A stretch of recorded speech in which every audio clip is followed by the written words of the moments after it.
Bonjour ou bonsoir selon votre situation géographique. C'est le moment de vous présenter le journal parlé à langue française. Donc voici d'abord les grands titres. Lancement officiel d'une plateforme pour collecter les données Internet et le matériel informatique dans tous les ministères. Et cela a été fait par le ministère ayant les TIC dans ses attributions. Vous suivrez dans ce journal le ministre ou la ministre de la communication, Madame Leokadi Ndachaïsaba. Le gouvernement du Burundi, à travers le ministère de l'Agriculture et de l'Élevage, va adopter une nouvelle stratégie d'augmentation de la production agricole. Vous suivrez dans ce journal le ministre ayant l'élevage et l'agriculture dans ses attributions. Dans quelques instants, les détails de ce journal. Encore une fois, bienvenue dans ce journal. Je vous le disais en titre, lancement officiel aujourd'hui d'une plateforme pour collecter les données Internet ainsi que le matériel informatique dans tous les ministères. Cela a été fait par le ministère ayant la communication et les TIC dans ses attributions. Suivez à ce propos Madame Leokadi Ndachaïsaba. Elle est la ministre de la communication, des médias et des TIC. Cet après-midi, nous avions une activité. Nous avons lancé une plateforme de collecte d'informations en rapport avec le matériel, en rapport avec le formulaire d'enregistrement des ressources, des compétences en TIC, pour que nous puissions mettre en œuvre le plan directeur de digitalisation des services publics au Burundi. En ce qui concerne la budgétisation, dans le plan de digitalisation des services publics est sur 10 ans. Alors, nous avons prévu un budget relatif, mais qui n'est pas exhaustif. C'est-à-dire que chaque année, nous avons un plan d'action, et ce plan d'action est en rapport avec les activités relatives et avec le budget relatif. Alors, nous avons prévu des formations en rapport avec donc ce travail, que ce soit au niveau des journalistes, que ce soit au niveau des consommateurs, que ce soit au niveau des employés des ministères sectoriels ou des institutions publiques. Nous allons donner des formations et nous allons porter des assistances auprès de ces institutions pour pouvoir aider dans la collecte et aussi pour pouvoir mettre en œuvre ou mettre en exécution ce plan de digitalisation des services publics. Le gouvernement du Burundi, à travers le ministère de l'Agriculture et de l'Élevage, va adopter une nouvelle stratégie dans le but d'augmenter la production agricole. Suivez à ce propos, ingénieur Dodico Prosper, il est le ministre de l'Agriculture et de l'Élevage. Le gouvernement du Burundi, à travers le ministère et ses partenaires du secteur agricole, doivent changer de stratégie d'augmentation de la production, surtout à deux niveaux. Le premier niveau, c'est le niveau sémencier, et le deuxième niveau, c'est le niveau production végétale et animale. La nouvelle stratégie est de créer un environnement favorable à l'émergence du secteur privé professionnel qui renforce les efforts du gouvernement par une synergie forte visant le marché. De manière opérationnelle, un appel au secteur privé est lancé aux 5 domaines d'intervention suivants. Premièrement, les zones de production agricole. Deuxièmement, les zones de production animale. Troisièmement, les entreprises ou sociétés sémencières. Quatrièmement, l'aménagement et irrigation, sans oublier la mécanisation agricole. Pour les zones de production agricole, les terres domaniales ont été identifiées et seront mises à la disposition des personnes morales ou physiques engagés à devenir des professionnels et capables de remplir un minimum de critères, dont notamment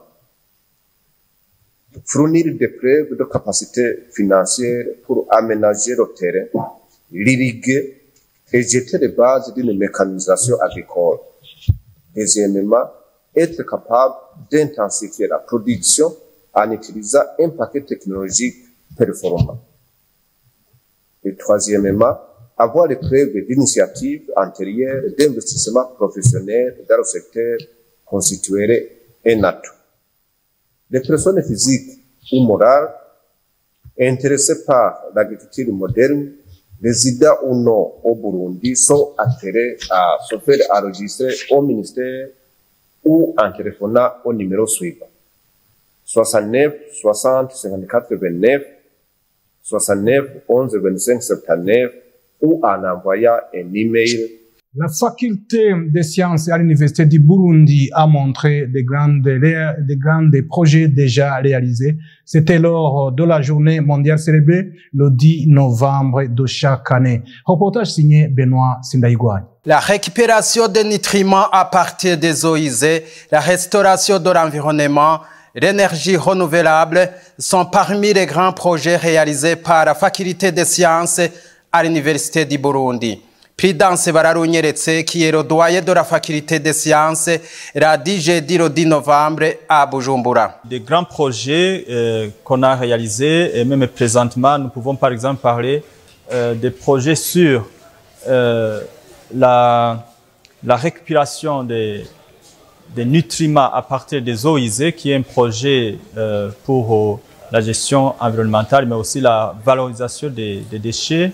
Nous avons des projets de formation sur la télédétection et avec la visée de servir dans les programmes de reboisement.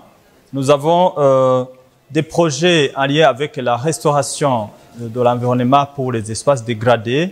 Et nous avons également des projets de valorisation des roches pour la transformation en carreaux et en pierre d'ornement. Nous avons des projets en rapport avec les énergies renouvelables, la physique nucléaire et les radiations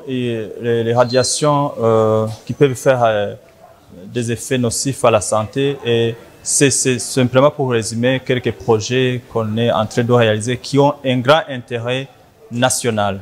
Malgré les grandes réalisations, il y a aussi des obstacles rencontrés.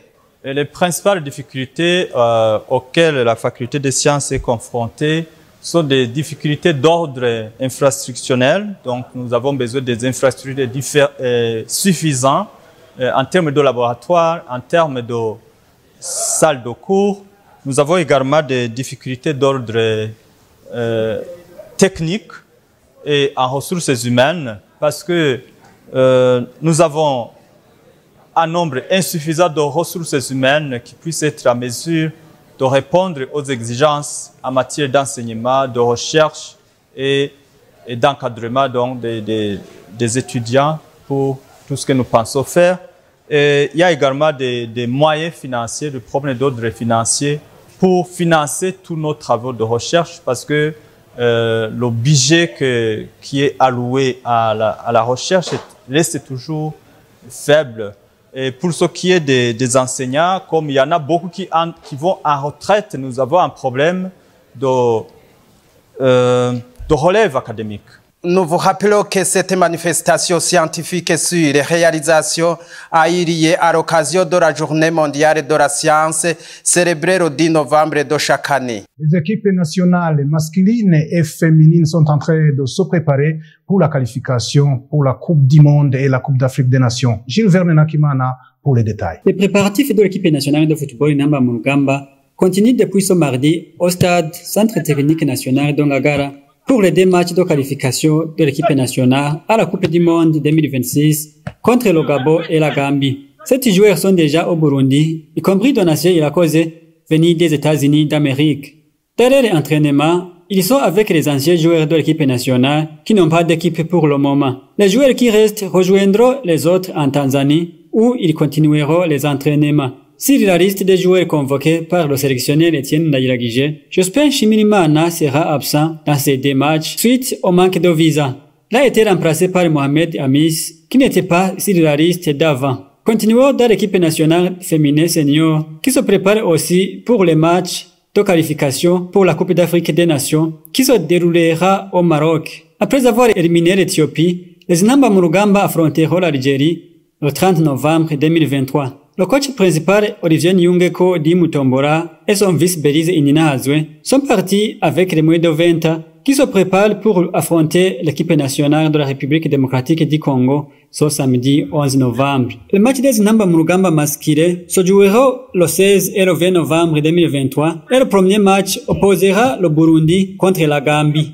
Le temps pour la Golden Saison, la saison pour gagner. Les règles sont simples. Parie sur le sport, obtiens des billets promotionnels, participe au tirage. Golden Saison, temps pour gagner. Utilise le code promo pour obtenir le bonus de bienvenue. Le temps pour la Golden Saison, la saison pour gagner. Les règles sont simples. Parie sur le sport, obtiens des billets promotionnels, participe au tirage. Golden Saison, c'est le temps d'or pour gagner. Golden Saison, c'est le temps d'or pour gagner. Golden Saison, c'est le temps d'or pour gagner. Quelle saison? Golden Saison, temps d'or pour gagner. Utilise le code promo pour obtenir le bonus de bienvenue. 1xBet présente le nouvel hyper bonus de 1000%.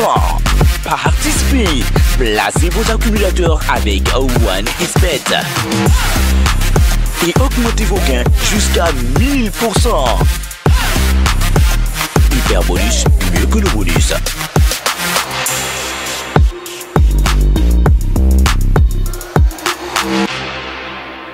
Une nouvelle qui paraît de l'inondation au Kenya et en Somalie, mais également les élections au Madagascar. Au moins 24 personnes ont été tuées et plus de 300 000 déplacés en Somalie dans les inondations causées par des pluies diluviennes qui frappent l'Afrique de l'Est, a déclaré mardi soir le président de l'agence somalienne de gestion des catastrophes. Le phénomène climatique El Niño amplifie les précipitations de la saison des pluies dans la Corne avec des conséquences également dévastatrices en Éthiopie, 20 morts, et au Kenya, 15 morts. En Somalie, déjà frappée depuis 2020 par une sécheresse inédite depuis 40 ans, les inondations touchent notamment le sud-ouest du pays. La Somalie, dont la majorité des 17 millions d'habitants vit de l'élevage et de l'agriculture, est l'un des pays les plus vulnérables au changement climatique, subissant des phénomènes météorologiques extrêmes avec une fréquence et une intensité accrues.